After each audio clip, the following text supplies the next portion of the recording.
بسم اللہ الرحمن الرحیم۔ حضور صلی اللہ علیہ وسلم کی ولادت 12 ربیع الاول مکہ مکرمہ میں ہوئی۔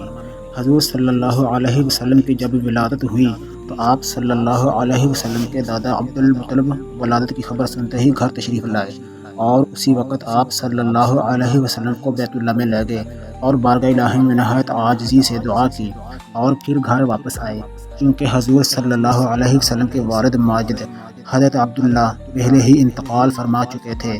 اس لیے دادا حضرت عبد المطلب نے خوشی منائی اور 7ویں روز اسی خوشی میں قربانی کی، جس میں تمام قریش کو دعوت دی۔ لوگوں نے دریافت کیا کہ اس پیارے بچے کا نام کیا تجویز کیا ہے۔ جناب عبد المطلب نے فرمایا، محمد صلی اللہ علیہ وسلم۔ لوگوں نے تعجب سے پوچھا کہ آپ نے اپنے خاندان کے مروجہ ناموں کو چھوڑ کر یہ نام کیوں رکھا؟ انہوں نے فرمایا، اس لیے کہ میرا پوتا دنیا بھر کی تعریفوں کا حقدار بن جائے۔ ایک روایت میں ہے کہ فرمایا، اس لیے کہ اللہ آسمانوں میں اور اس کی مخلوق زمین میں اس کی تعریف بیان کرے۔